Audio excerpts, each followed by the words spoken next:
Ladies and gentlemen, it's now time to move on to the next and the much awaited topic for the day. Stories connect us, stories bring us together.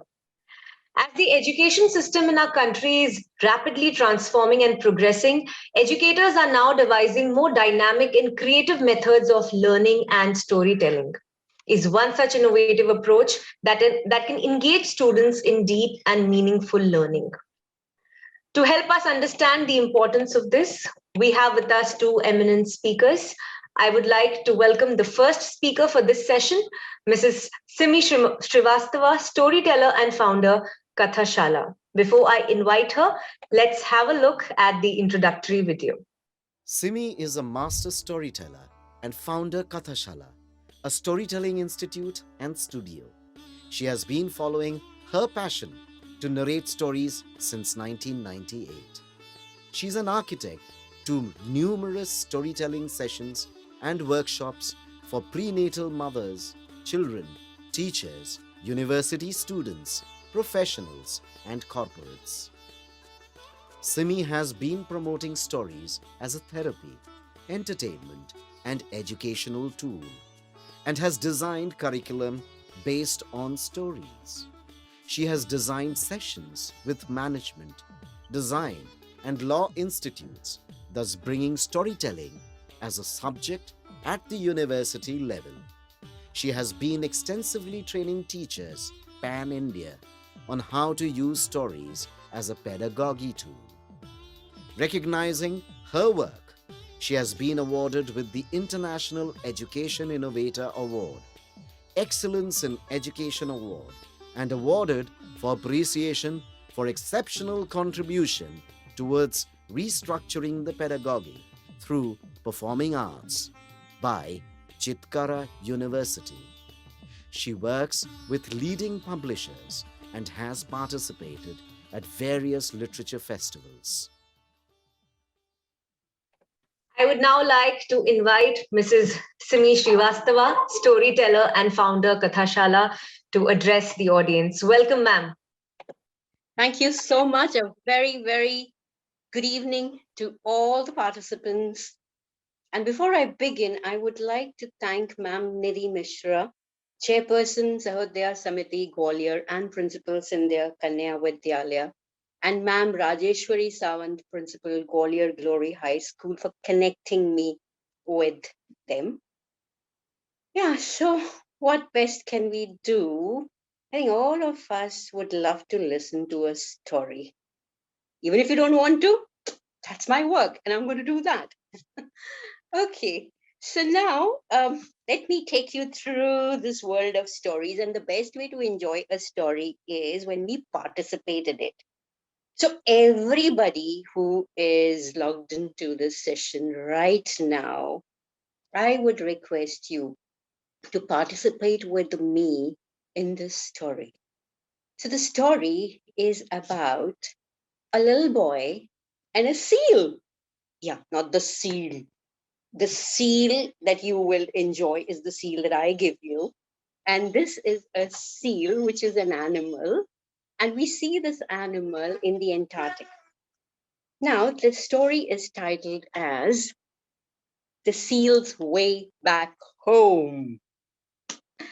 Okay, you can keep commenting in the commenting box, and probably then we would know that you are participating into it. Remember, you have to participate. Okay, so one early winter morning, when it is just beginning to snow, there is a knock at the door. "Who's it?" calls out Harry as he walks towards the door. When he opens, Harry sees a seal. Wow! Harry comes out, and the seal asks Harry to help him find her way back home. Harry inquires about her address. "Hey, what's your address? Where do I need to send you back?" The seal looks confused and can't remember. Harry decides to help her find her way back. he accompanies the seal in her search. They both begin to walk. And then Harry says, okay, wait, stop. Harry, let's first try and figure out whether your home lies in a desert. And so they both start to walk to this desert. Walking through the desert, walking through the desert, walking through the desert. What do you see? Oh, says the seal. I see that little plant. So interesting. Can I just go and touch it? No, says Harry. This is cactus. It's got thorns. They'll prick you. It'll hurt you. Don't go near it. Oh, says the seal. And they continue to walk. Walking through the desert, walking through. I hope you're walking. If you're sitting, you can still stamp your feet and pretend as though you're walking. Else, you can use your fingers and walk. Walking through the desert, walking through the desert, walking through the desert. What do you see? I am feeling so thirsty. It's so hot out here, cries the seal. Okay. And they look ahead, everyone, they look ahead and they see a mirage and they quickly run towards it. The moment they approach it, it's gone. Oh. Anyways, says Harry, do not worry. Let's just continue walking. Walking through the desert, walking through the desert, walking through the desert. What do you see? They see a camel. And the camel stops and he introduces himself and he says, yes, how can I help you? Harry says, can you help me in finding her address? This is Seal, by the way. No, I'm sorry, I haven't seen anything like this. But nevertheless, he tells them stories about the desert, and then they both thank the camel and they decide to walk towards the farm. Probably the seal can find a house there. Oh, walking through the farm, walking through the farm, walking through the farm. What do they see? Quack, quack, quack. I am the little duck. How can I help you? Oh, this is Seal, by the way, and she doesn't know her address. She's forgotten it. Have you seen her house anywhere nearby? No, not in the farm. I have been here for so many years. Why don't you go and look into the forest? That's a great idea, says Harry. And he thanked the duck and they walk through the forest. Are we tired of walking? Let's just try and do a bit of something which is different. Let's hop. Hopping through the forest, hopping through the forest, hopping through the forest. What do they see? Wow, so beautiful. By the way, they saw a peacock. And the peacock had its feathers all open and it was dancing. Oh my God, so magnificent, says the seal. Harry says, yeah. And they approach the peacock and the peacock listens to their story and takes them to the lion, the king of the jungle. Nothing to get scared. He's a very friendly lion. And the lion says, yes, I am the king of the jungle. Tell me, how can I help you? Harry says, oh, King, Your Highness, I'm trying to help the seal find her home. She's forgotten her address. Do you know whether she belongs to this part of the forest? No. But now that you're here, let me take you around. And the seal is so thankful to the lion because she is so fascinated with the flora and fauna of the forest. And the lion very calmly takes them through the forest and he treats them for lunch, and he talks about various stories of the animals and the birds and the plants who occupy or who have a home in the forest. Now, the boy, Harry looks at the watch. Oh, it's time for us to leave now. And now they begin to walk towards the sea. Seal is really disappointed. She thought probably she'd be able to find her home, her way back home. But she doesn't, it looks like she doesn't belong to this place. And she's wondering, will I ever be able to get back home? Oh, my mother must be waiting for me. And Harry consoles her and tells her, don't worry, we sure will be able to find a way out. And now both of them are walking towards the sea. After walking for a couple of hours, they reach the seashore and comes out this big blue whale splashing the water all around, and that drenches Harry and the seal. And Harry says, oh, the whale says, oops, I'm sorry. But how can I help you? Harry points to the seal and says, this is Seal. I just happened to meet her this morning, and she has lost her way back home. Do you know where does she belong to? And the whale says, of course, yes. I know she does not belong to this part of the world. She belongs to the Antarctic. Harry says, how do you know that? Because the whale says, I have my cousins over there. And whenever I go visiting them, I have seen a lot of seals and penguins there. Oh, that's a great idea. Can you tell us, how can we reach there? Can we take a flight?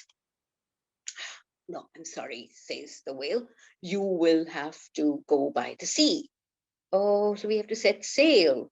Anyways, Harry thanked the whale, and that night, Harry begins to make preparations for the sail that they're going to be setting in the following day. So he prepares a list of all the essentials that they need to carry. He pulls out a raft, pumps air into it. Come on, let's pump air into the raft.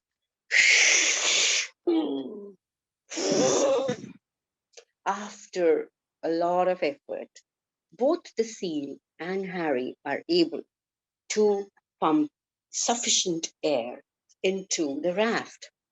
And now the raft is ready for sail, and so is Harry and the seal. And zoom, they sail into the raft. Harry pushes the raft into the water, and now they set sail. And they've got oars, and now both of them are super, super excited about the journey that they are going to be taking.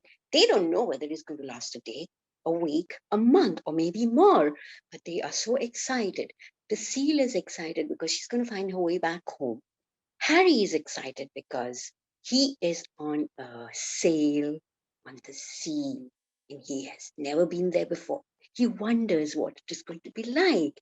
And now both of them are singing. And you know what they're singing? Row, row, row your boat gently down the stream. Merrily, merrily, merrily, merrily, life is but a dream. Row, row, row your boat gently down the stream. If you see an alligator, don't forget to scream. Ah! And they're having so much fun. They have sufficient supply of food. They have sufficient supply of water. The first day just passes by. Second day, when it's early in the morning, the sun is bright and they are sailing. The excitement is still there and they are enjoying the sail. Day two passes gradually, slowly. It's a week that they have been on the sea and they're still sailing. They take turns because they get tired. Sometimes they don't have to use the oars because of the wind that is blowing. And now it's been almost like a fortnight. Gosh, Now, Harry begins to get a little worried. Have I done the right decision? Are we in the right direction? The seal says, what about the compass? Take it out. We would know. Oh, yes. In this entire journey, Harry carries his flute, which he loves to play. And the seal loves to listen to the music of the flute. And she is learning from Harry how to play it as well. And together they are playing the flute, they take turns, they sing, they rest. It's almost a month now. Finally, one early morning, when Harry opens his eyes, he's surprised. He's speechless. What he sees is just ice and ice and ice all around. Mountains of ice floating all around. Some are big, some are small, some are tiny, some are medium sized. And he begins to feel the chill. And wow, the seal is clapping because she can see her friends there waving at her. And they see the penguins as well. Oh, wow.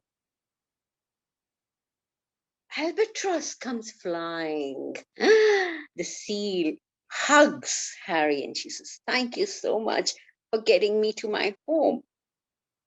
Now, they gradually begin to get down at the at one of the shores out there at the Antarctic, where there is all snow. The seal friends and the penguins come and hold the raft for them. And the seal gets off the raft, and so does Harry. And they tie it to a big, big something which looks like a rock. It's not a rock, actually. And Seal introduces Harry to her friends and her family, and everyone thanked Harry for taking all the efforts to get the seal back home. Now it's time for Harry to leave. With a heavy heart, he bids goodbye to the seal. The seal gives him a tight hug. Harry turns back, takes the flute out of his bag, and gives it to the seal. And he says, every time that you remember me, just play it. Seal says, hang on. There is nothing to be so worried about. Don't be depressed. We are friends now. And I promise you, every time that you have snowfall, every year, that time of the season, I shall be there to come and visit you. Harry is completely delighted to listen to this.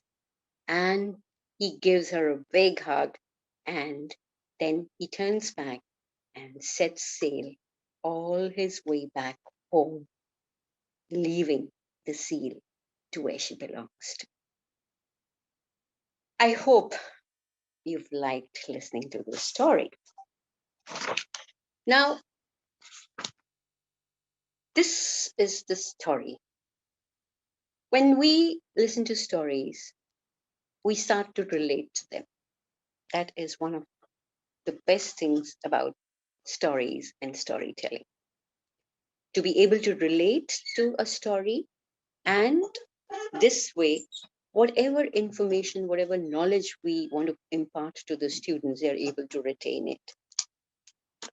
It's also a proven fact that when we impart knowledge through stories, the retention is 20 times more than a normal classroom situation. Imagine, that is the immense power of storytelling. But then, yeah, something that we need to keep in mind is while we are educating children through stories, we don't have to tell them, okay, now this was a story that I narrated to you, and now you have to learn whatever I'm going to be talking to you next. No, that is something which comes. Story has to be entertaining. It is all entertainment, entertainment, entertainment. And when we are entertained, education follows on its own. Now, how can we relate stories to classroom teaching? Stories are actually a great classroom tool. something that we can use for cross curriculum as a cross curriculum tool. And now it's not only just limited to early years. Storytelling for curriculum can be used right from early years to uh, high school and in universities as well. How we can use it in a school scenario is, so suppose we're talking about early years. In early years, let's see when it comes to language, how can we use storytelling as a learning tool? Obviously, when we tell, I'm sure you must have all enjoyed listening to the story. And when we listen to something very interesting, what is the next thing that we want to do? We want to go and speak about it. We want to go and tell it. So it stimulates speaking. After speaking, I'm sure now next thing you would be wanting to know is, where can I get the storybook? So it stimulates you further to read. After reading the story, probably you would also want to write a story.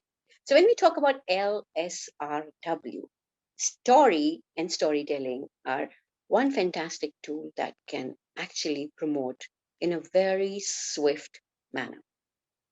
Phonetics is something which can be taught hugely through stories. Rhymes and rhythm. All of us love to sing, irrespective of the age that we are in.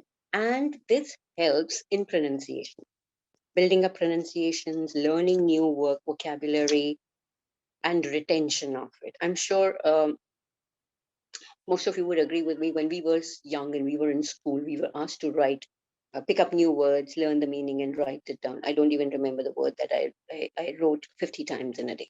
But when I listen to a story and a word which I come across in a story, a new word, I'm not only able to retain it, I'm able to use it as well. So stories are a great, great tool for vocabulary. We can teach grammar irrespective of the age group.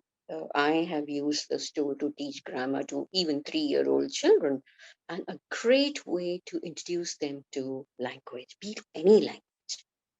So that was one little aspect. There's so much more when it comes to language that we can talk, but we have the time constraint. So I will have to move to the second topic when it comes to early years. It's the early numeracy. So when we talk about numeracy, we talk about learning to count. We talk about learning about pre-number concepts. So if you look at this story as well, we can talk about pre-number concepts like big, small, far, near. We talk about we can talk about ascending order and descending order. Where did they go first? So first they went to the desert, then they went looking for the seal's house in the farm, then they went to the forest, and then they went to the sea. And we can do a descending order in this. Yeah, what comes in between can be taught also. So you can use it as an introduction when you have to teach them the concept of what comes between, what comes before, what comes after. And yeah, addition, subtraction, division, multiplication, all of that can be taught through this particular story. So it's not just this story, any story that you pick up, it can be used to deliver any topic in any subject across all grades. Now, very quickly coming to the general awareness. So the concept of seasons can be taught to them. So what was the season? It was winter. And what are the clothes that we wear in winters? Food that we wear in winter. How much of a vitamin D do we get in winters because it's laying down in the sun, basking in the sun. Concept of time can be taught very well through the story. I'm sure you will agree. Minutes, seconds, minutes, hours, day, weeks, then the days of the week, months, days of the month, year, all of that, how many days in a year, and then you can multiply. If 1 minute has 60 seconds, how many seconds are there in a year, and all of that you can do, teach mathematics at different levels. We can talk to them about the domestic animals, the different types of animals, domestic, pet, wild. You can talk to them about the marine life. You can talk to them about the vegetation. You can talk about the flora, fauna. Um, you can talk about the tap root, the fibrous root, and all these that we eat. What did you eat today? I had aloo ka parantha. So now, is it a tap root or a fibrous root? Different means of transportation. Again, we can very, very beautifully incorporate that lesson plan using this story. Music, rhyme, music and movement can be dealt with this in a very, very swift manner. See, we always talk about attention span. We always talk about concentration levels. Stories are the best way to enhance and expand those.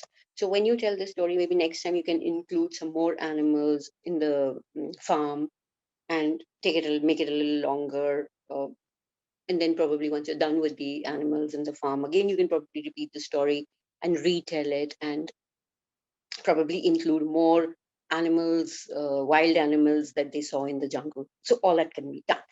Now, coming to slightly senior classes, how can we use this particular story? Now, you'll say early years is so easy, we can do it. But what about middle school and high school?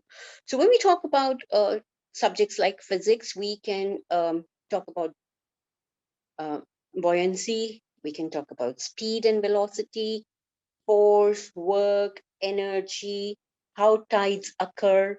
We can talk about vibrations and waves. We talk about chemistry, we can talk about the various states of matter, water cycle, um, the nitrogen cycle, the carbon cycle, photosynthesis. Biology, you can talk about the soil profile, the various soil profiles that are there. You can talk about the flora and fauna. You can talk about ecology. You can talk about the evolution. You can talk about the different biospheres, and we can talk about global warming. We can actually use this story to also deal with something which is called disaster management. Just yesterday, I was watching the YouTube news, and I came to know about this volcanic eruption in the sea, and how it is led to tsunami waves right across Fiji Islands, right across to the Australian coastal areas, and Canada as well. When you talk about civics, yeah, so when we talk about this lion being the king of the jungle, what what is the kind of a government probably that they would be having over there? Would they have something like a Lok Sabha, a Rajya Sabha? So all of this can be related to very well through the story. Make the children be various. You can choose various political parties, make them into political parties. They are the members of the parties. So you have a ruling party and you have a governing party and you have the opposition. So all of that, you can talk about the various kinds of economies. You can talk about geometry. Geography is for sure one subject that you can teach them beautifully, even in early years. In fact, I have used this story to teach children who are in the age group of 4 years to 6 years geographical terminologies and concepts like a globe. What is a globe? Um, the shape of a globe. It is not a circle, it's a sphere. And what is the difference between a sphere and a circle? Then talk about maps. Oh, and when I was talking about maps, I remembered. So when I thought, okay, let me tell them about maps. So I picked up a political map of a country and the world, and I took a physical map of the country and the world. And I said, okay, so when you put them into a collection, it is called an atlas. And then I remembered, oh gosh, when I was a kid, I must have, I was in this habit of writing 50 times the various definitions. And subconsciously, it came to my mind, atlas is a collection of maps. And I said, wow. Now, when we make the children do something like this, they don't have to mug it up. They will remember and then play this game called Atlas. Then we can talk about equator, the fact that equator divides the earth into two equal parts. And then we have the Tropic of Cancer and Tropic of Capricorn. and the fact that Tropic of Cancer passes through India. And what best, it passes through Madhya Pradesh as well. Wow. And I was visiting Sanchi from Bhopal, and I stopped at the Tropic of Cancer, and it gave me goosebumps. And I was like, wow, I am standing at the Tropic of Cancer. So we can tell them about that, and not that these are just mere lines, imaginary lines drawn on Earth, and longitudes and latitudes, and how do they help in telling us about the times and different time zones and so on and so forth. So stories can be used across any age group. I have used stories. I'm sure you would have liked listening to this story. I'm sure at certain points you would have been able to relate yourself to this story. That is because we all love listening to stories. Yeah. Maybe my facial expressions, my voice modulation, my body language took you into those areas, and you could see the seal, you could see those big mountains of ice floating. Now, this is what is called non-verbal communication. And these are the pillars of any non-verbal communication. So when you're dealing with management students in universities, I've used storytelling to tell them that without even having a book in my hand or any prop, I can actually make a person visualize. So when you're talking to people, that is how, people in sales and marketing, they use a lot of stories. So if you excel the art of storytelling, you'll be able to make person imagine that particular talk that you are holding with them. Another I'll just take a couple of more minutes before I wind up the session. Now, stories and storytelling, over the years, I have felt are the best uh, learning tool. It's one of the best pedagogies, uh, with due respect to all the other pedagogies that we have, because it is so flexible. With a story as a tool, you can incorporate Montessori method into it and various other methodologies of learning. Also, this is a very apt for a classroom situation. Reason being, when we are in a classroom, we get all kind of learners in a classroom. So we have the visual, auditory, kinesthetic, reading and writing learners sitting together in the class. We don't know whether that class has more of auditory learners or more of visual learners. So if we refer back to the story, when I was singing, when I was narrating, so audio learners were able to relate to it. When I was looking at me, and if you can use a prop or a storybook, or you can show them a PPT of the story, uh, the visual learners are going to benefit out of it. When you make them do various gestures, when you make them sing, involve, the kinesthetic learners tend to participate in it. So this is one pedagogy wherein all the learning stylers benefit from it simultaneously and can learn and be engaged in it and not get distracted. Also, I find this to be one of the best tools to, when we talk about the 21st century skills, you talk about critical thinking, no other better way to do that through a storytelling. Creativity, collaboration, communication. So all these very well get connected to the story and storytelling. And last but not the least, the multiple intelligences. All the 9 multiple intelligences can be woven in a story together.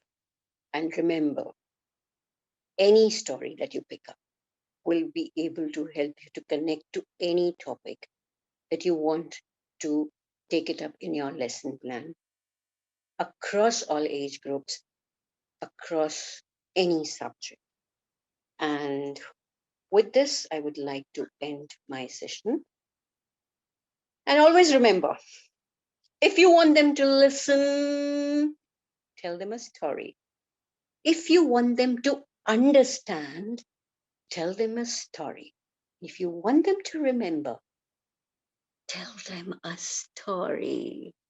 Thank you so much for having me. Thank you so much, ma'am, for this super engaging session.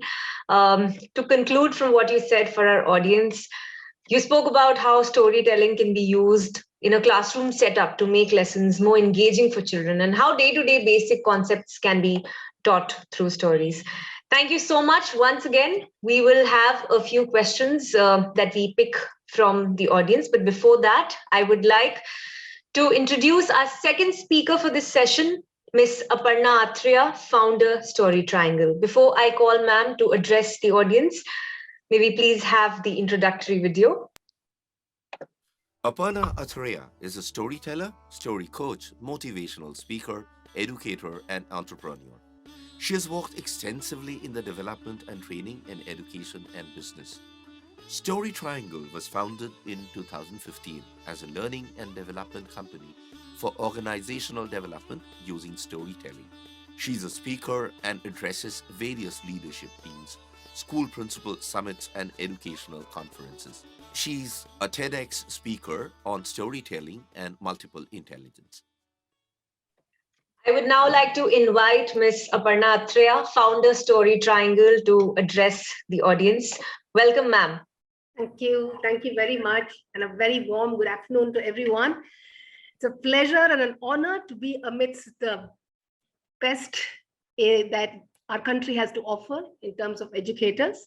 I come from a KV background because I come from the Air Force, and therefore there is a lot of connection I feel with all of us here in this gathering.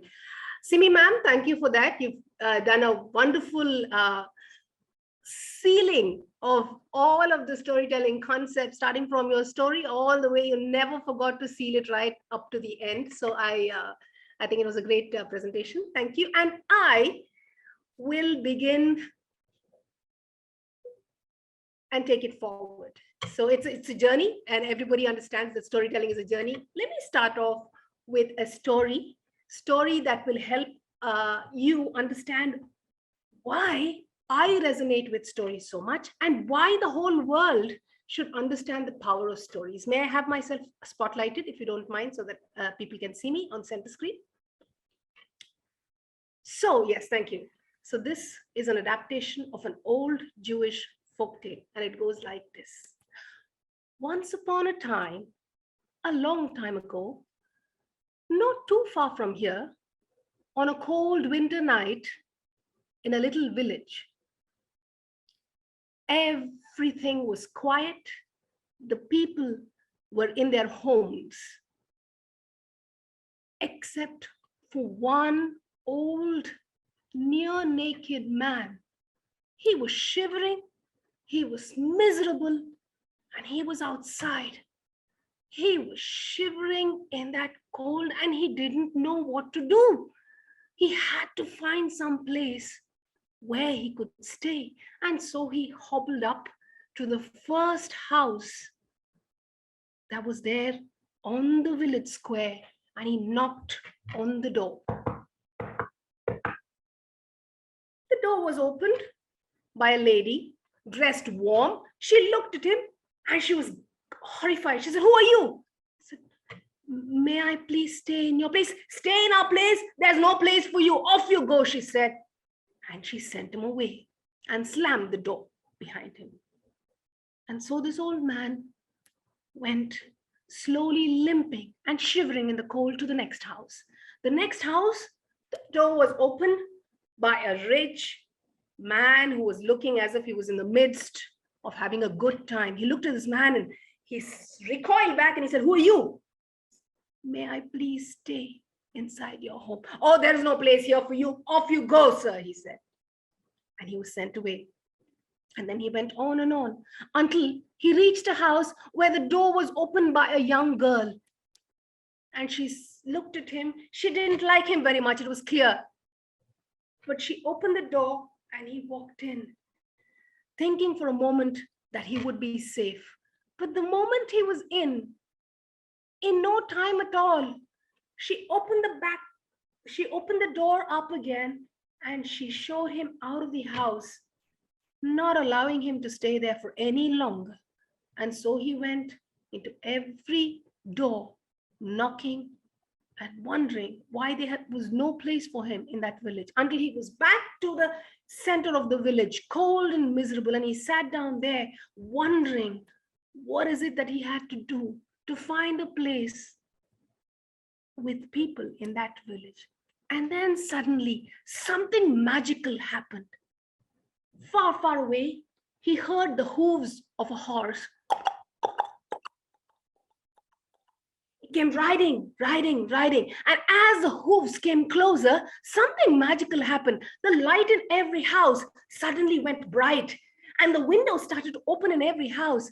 And then he looked, and there, far away, he saw a great big white horse, and on the horse was a woman who was dressed from head to foot in the most colorful of clothes. Her head had feathers of all the rarest birds that was found all over the country in different lands, and she had clothes that came from every land. She looked like she had traveled far and wide, and she looked like she had seen many, many things. And there was such happiness on her face as she drove inside, and there was such a spark as she drove and galloped on that horse. Shiny clothes and feathers and things that are vibrant and culture from all over the world. And there she came, and as she came, there was such happiness all around the village. Suddenly the doors flung open and the children came running out, and behind them the parents came, and they stood right there and they waited for the horse to come, for that lady to come. And as soon as she came, they jumped and they laughed and they cheered, and they were so very happy. And the lady stepped down, and there was so much of fun, there was so much of frolic. Oh, they were so delighted. And it went on for hours and hours. They exchanged talking, and they never stopped chattering. The children never stopped clapping, and they were dancing and they were snapping their fingers, and they had such a great big time. And once it was late and everyone had had their fill, they looked at her, and unwillingly, they said goodbye to her, but knowing that she'll be back again, they smiled, and happily they went back to their homes, inviting, come to ours, they said. And this old man looked at all of this, and he wondered who it was, and how is it that she had a place in every house. What is it that she had? He wondered. And once everyone had gone, he looked at her, and he hobbled towards her, and he looked and said, "Oh lady, who are you? How is it that everybody loves you so much? How is it that you're wanted in everyone's heart? What is it that you bring? Who are you?" he asked.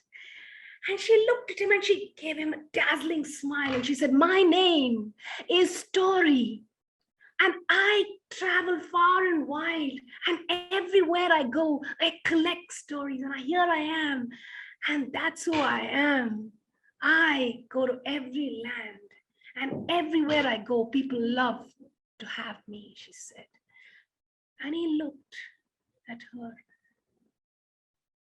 and he wondered what he would do next. And then she looked at him and said, "Sir, why are you so cold and miserable? Who are you, and why are you alone?" And he looked at her and said, "Well, lady, my name is Knowledge, and nobody wants to have me with them. Nobody wants to have me long enough. I'm cold and I'm bare because nobody wants me around them." And she looked at him and she said, "Tell you what, why don't you come with me? I can take you with me wherever I go, and that way maybe people will want you." And so on that day, the old man was pulled upon the horse by the lady Story, and under her cape she took this old man Knowledge, and they traveled far and wide across the world. And everywhere she went ever since, everywhere Story traveled, Knowledge traveled with her. And the reason I'm telling you the story is, every time you hear a story, know this, that there is knowledge behind it. And every time you listen to a story with love and laughter and good cheer, you know that you're listening to deep and profound knowledge that comes with it. And that's the reason why everyone should listen to story, because it's not just fun, it's not just entertainment, and there is great value and knowledge when you listened to a story. So that's the story that I thought I should begin with. And now what I would like you all to think about is, as you listen to the story, put yourself in the shoes of a student. Put yourself in the shoes of all those little ones that you deal with in your classroom. When I say little, I mean the K-12, little feet, adolescent feet, and young adult feet, and even adult feet. But put yourself in the shoes of your classroom and think about how they would receive such a story. And let me tell you, anecdotally, you will know that it's a wonderful experience to listen to a story. But let me share my screen for a moment and show you scientifically what happens when one listens to a story. And there are multiple things. Each of you understand child development. You all come from backgrounds which talks about child development. And each of us know that there are many aspects of child development that needs to simultaneously be addressed inside the classroom. So let me take you to my screen. I hope you can see my screen now.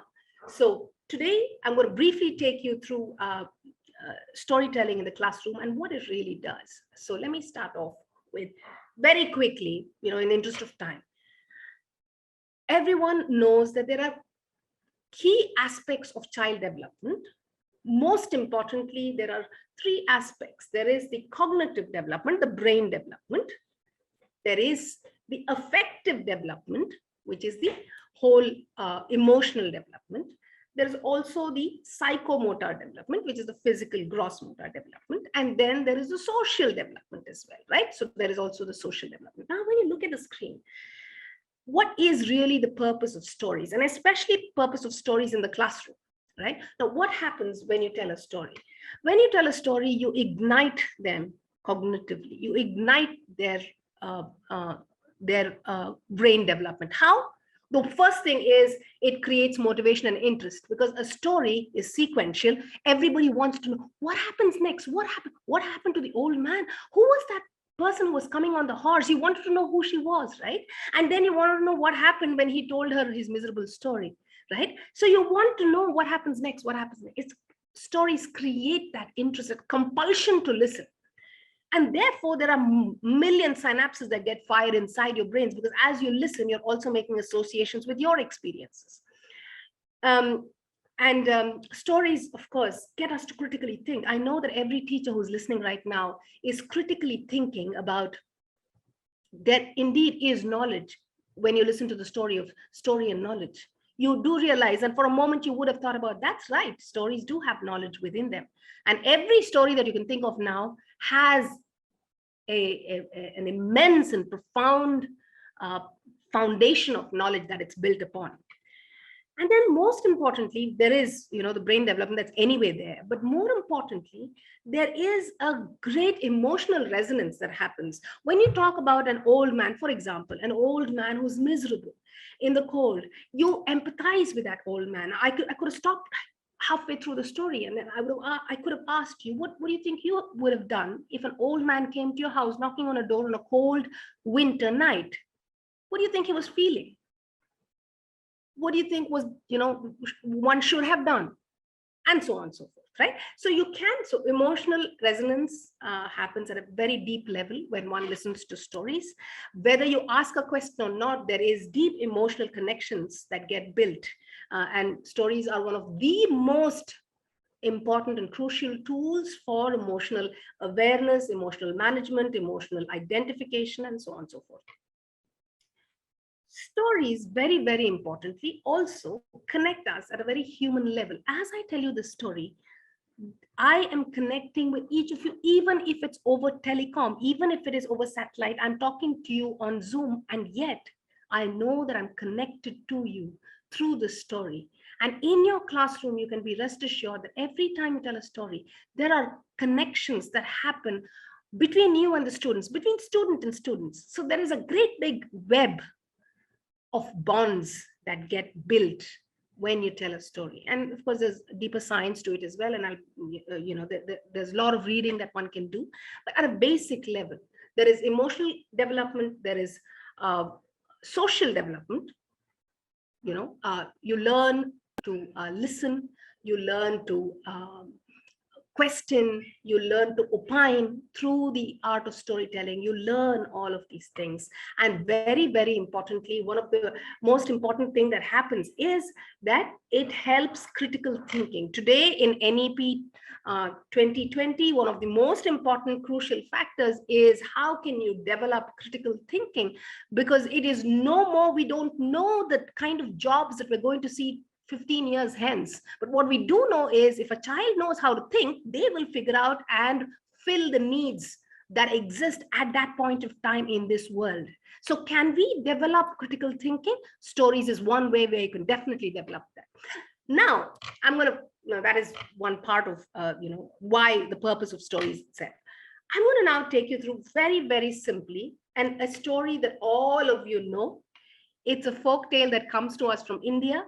And I would like to just show you this little piece of art that represents one of my most favorite and also profound stories, right? So can anybody, of course, you can answer on the chat. Can you answer and let me know, what do you think this is? Which story does this represent, right? You will know the answer to this. I'd like to use this as a trigger, right? As a trigger for what I'm going to do next, right? Okay, so now everybody knows the story of this. This is the thirsty crow. I can see answers coming in. It's the thirsty crow. And this story belongs to preschool. We all know that. It's traditionally told in preschool. I'm going to try and reconfigure it and make it acceptable for different audiences, for maybe middle school audiences, right? So now how can you retell the story with a little more creativity, with a little more fun, with a little more rhythm, with a little more rhyme, right? So I'm going to take you to my screen and I'm going to sing a verse. The story is in the form of a verse which I have written. I'd like you to read along with me. I've put the verse on the screen. Okay, it's very simple, very repetitive, very, very rhythmic. And once the first paragraph gets by, you will get the tune. Okay, so the verse, the story of the thirsty crow goes like this. Long ago in a distant land, there lived a little blackbird. It was happy until once the summer came. The summer came, the thirst was high, the heat made the rivers dry. The blackbird was so thirsty, it could die. She flew east, she flew west, she flew north, she flew south. She searched everywhere, but not a drop to drink. The summer came, the thirst was high, the heat made the rivers dry.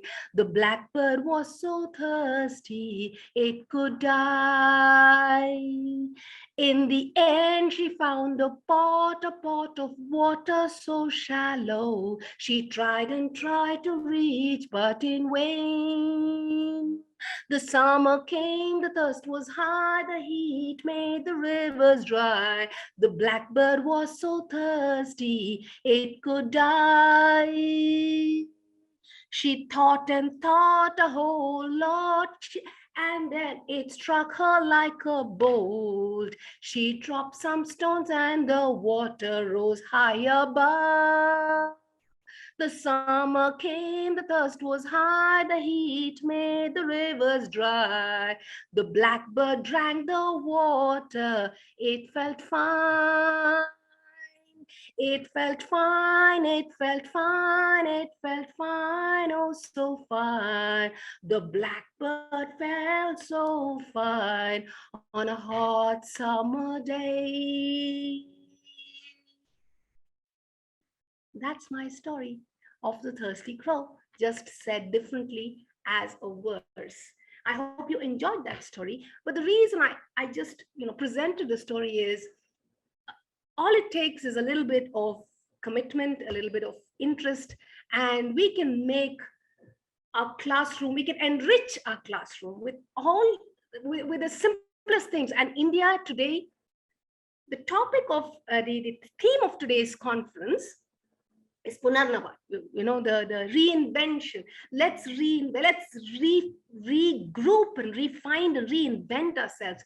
India has got the most valuable resources. When it comes to storytelling, we are the most ancient culture in which the richest stories exist. Let's unearth what we have and let's bring it forward, because the greatest knowledge that one needs to have is there within our stories. Let's bring it up and let's share it with all.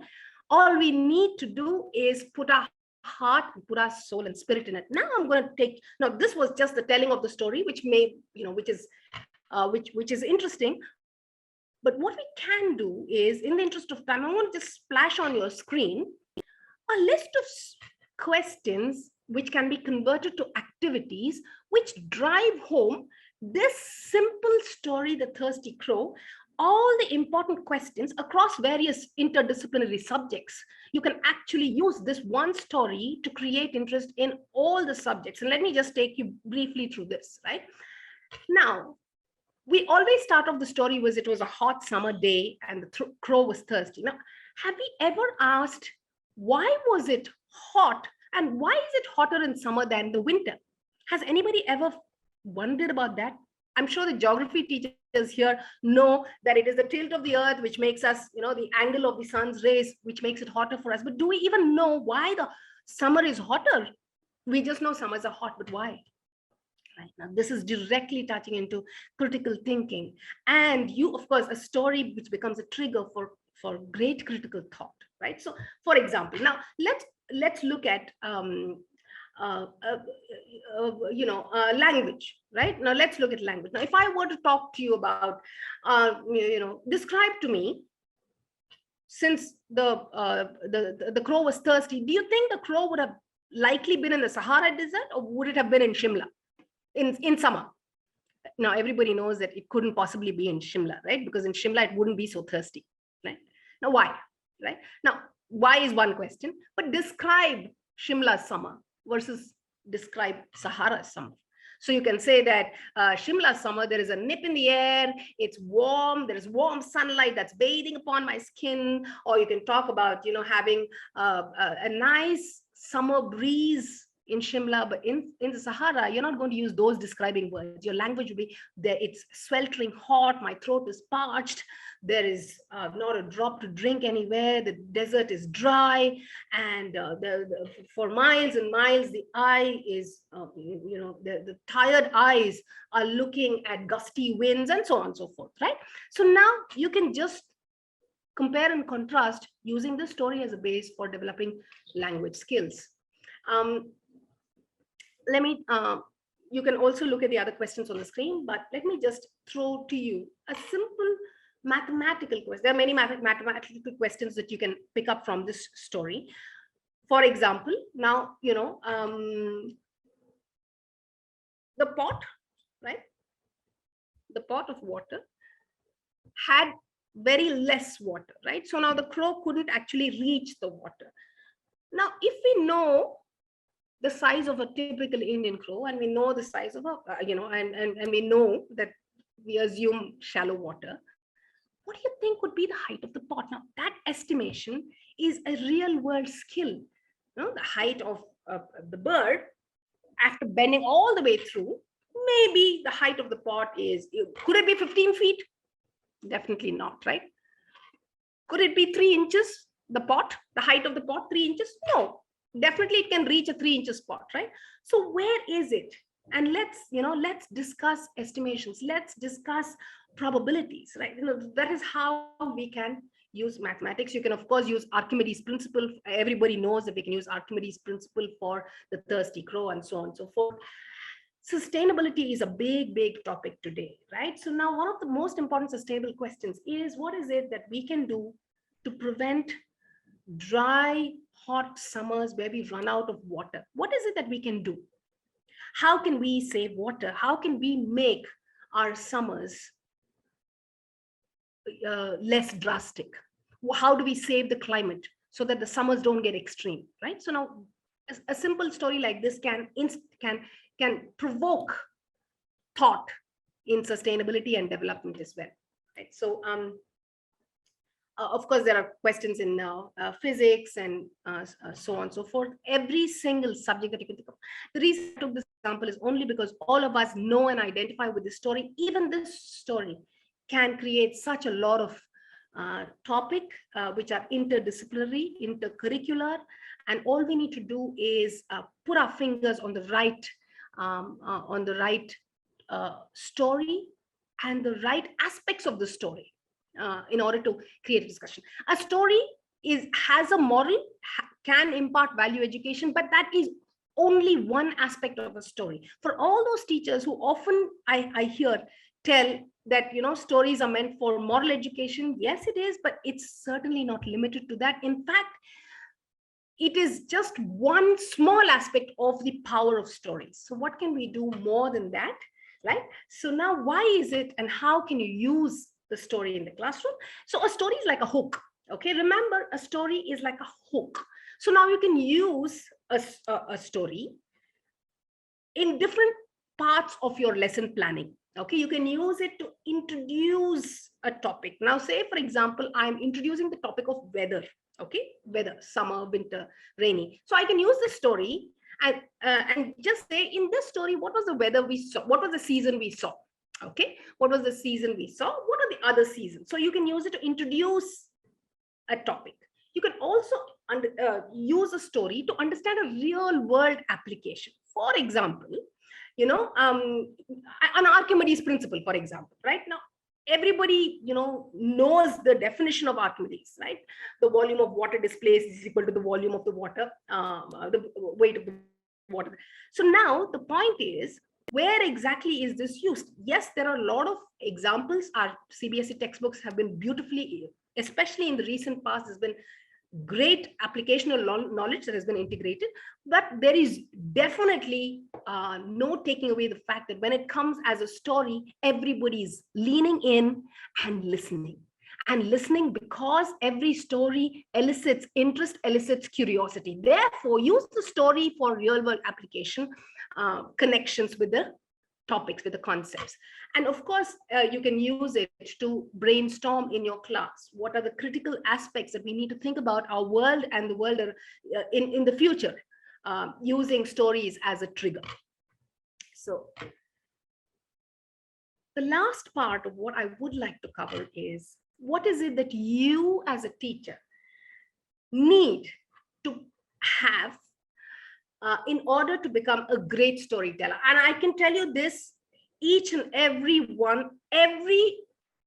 teacher, as long as you are an Indian, I can tell this with guarantee, every Indian is a born storyteller. There is no special skill that one needs, but we do need to pay attention to certain aspects, which is one of the things is, we're all creative, we're all storytellers. So let's use our creativity in the classroom. Right? So let's not be creative. We are very creative in the kitchen, for example. We're very creative in the way we do up our house. Some teachers are creative in the classroom as well. But if everyone can carry that creativity as a skill into the classroom, magic can happen inside a class. Everyone who starts putting on the critical thinking cap as an educator can become a great storyteller, right? So while I am a storyteller, and an educator, the most important effort that I put in is to think about how a story can be used. What is the purpose behind a story, and how a story can transform, how a story can drive a learning outcome. So that is where critical thinking comes. Commitment is very, very important. I have been committed to the journey of storytelling for more than a decade and a half now. And with time and practice comes mastery. And when you attain mastery, you will never ever come out of the world of storytelling. Like I often say, like Alice jumped into the rabbit hole. I jumped into the whole of storytelling, and I'm lost in that land and I will never come out. It's such a beautiful place of sights and sounds and magic all around.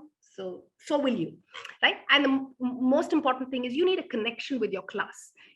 Stories create connections, and with those connections you get better responses and you become a better story. So connection with your class, connection with your students is a very important aspect of relationship with your students. Bonding with your students is a very important part of becoming a storyteller, right? So now, can you be a great storyteller? I'm going to end this with a story. Okay, so once upon a time there was a young man. He wanted to scale a great mountain, a mountain on top of which he knew lay great treasures. And all he wanted to do was scale that mountain. But that mountain looked tall, looked far, and looked difficult to climb. So he didn't know what to do. He didn't know where he will find the strength to climb that mountain. And so the first thing that he did was went to his mother and he said, "Mother, give me the strength to climb that mountain on which lay great treasures." And his mother looked at him and said, "My son, I have given you everything already. What more strength can I give you? I can't give you anything else. I've given you everything." And so the poor young man didn't get from his mother the strength to climb that mountain. And then he thought, then he said, "It's a mountain, so let me go to a Sherpa." And so he went to a Sherpa who is a mountaineer. And he went and said, "How do I scale the top of that mountain? Tell me where the strength is." So the Sherpa said, "People say that the strength is right on top of Mount Everest. But on top of Mount Everest, I have only seen gusty winds. I'm not sure you could get the strength from there." And so the young man had no answer from the Sherpa about how he could climb that mountain on which lay great treasures. And then he went to a priest. He said, "Sir, can you help me? Can you tell me where will I get the strength to climb that mountain?" And the priest says, "Prayers are the answer, my son. Prayers, pray." And he prayed, but all he got was more confused because he was not reaching the top of that mountain until he was vexed one day and he went to the wise old man and he asked him, "Sir, I really want to climb that mountain. I've gone and asked my mother, I've asked the Sherpa, I've asked the priest for the strength to climb that mountain. Nobody seems to give any." Old man looked at him, smiled with infinite wisdom and said, "Have you asked yourself?" And in that moment, that young man knew all he had to do was look within, and all the power that he needed was within him to scale that mountain and to go and claim the treasures that lie upon it. So can you be a great storyteller? All you have to do is look within and you'll find the strength to scale that mountain and be a great storyteller. So I wish you the very best. And thank you for the time that you've given me. It's an honor. And I would like to thank Nishi ma'am and Subayu and all of you people who've helped make this conference possible. Thank you very much. It's been a pleasure. Keep telling and keep garnering power in the classroom. Create magic. Thank you so much. Thank you so much, ma'am, for this captivating session. I would now like to request Mrs. Simi Srivastava also to come back and, with your permission, maybe take few questions from the audience that you can perhaps answer for them. Sure, ma'am. We could do that. Yes. Can you read the question? Yes, I will. Okay, so one of the questions that has been asked multiple times, and people have asked this question differently, but I think this is what it means. What the audience wants to know is, to train teachers for this excellent art is difficult. How to cope up with this problem? First of all, it is not at all difficult. As Atri ma'am said, all of us are storytellers. You get late to school and you ask a teacher, why are you late? And look at the multiple stories that crop up in our mind. So we all are storytellers. We are our story weavers. Now, how you make a person believe what you are saying is excelling the art of storytelling. All of us know that probably Cinderella existed and probably she wasn't there. But all of us want to listen to the story again and again, again and again, again, again. So the art of storytelling lies in, as I told you, three pillars: your face modulation, your facial expressions, voice modulation, and your body language. There was no seal. I don't know. Was there a seal who came and met Harry? But still, while I was narrating, I believed, yeah, so Harry is there and the seal is there, and now he wants to help, and now they are moving in their journey to find her home back. So, and as Atre ma'am said, look within. The best stories narrated are the ones that you as a storyteller like the most. And all of us are storytellers. There is actually, so there is a certain amount of professionalism that goes into learning the art of storytelling, but the basics are there with all of us. Yes. Thank you. Thank you, ma'am. Aparna ma'am, would you like to add something to this? So yeah, well said, Simi ma'am. So in addition to that, what I can say is there is no one way to be a storyteller, and I think we all need to remember that it's not a job description that has a particular set of things, and it's a checkbox and we keep checking it. Just finding your natural voice, finding your natural interest, and using your natural ways to bring stories to the classroom is possibly the most effective way, and also the most the easiest way. All you can do is bring yourself to the classroom. Just be authentic, and like like we all are saying, we're all storytellers. So let's not have to make obsess over how exactly do I do the storytelling, as much as just willingness and commitment to the art itself. Loving, first thing starts with teachers loving stories. So learn to read more stories, love more stories. And what they say is this: the moment a story enters you, it's waiting to get out of you. So just take in the story, and that it'll slip out of your lips sometimes. So just keep absorbing stories and it'll come out. So that's all I want to add. And to Thank make you. it simple, is that the moment you begin to narrate a story, think that it is happening in front of your eyes. So it is me seeing something and communicating it to the listener. So that is the way I think it works really well when your audience also gets to see it. And another very important thing: how do you judge whether you're on the right track, whether your audience is enjoying the story or not? When they are relaxed in their body language, when they lie down or they rest their head on their hand, that's the time when they're in the story. So be very original with the story, and you don't have to use difficult words, simple words where people understand.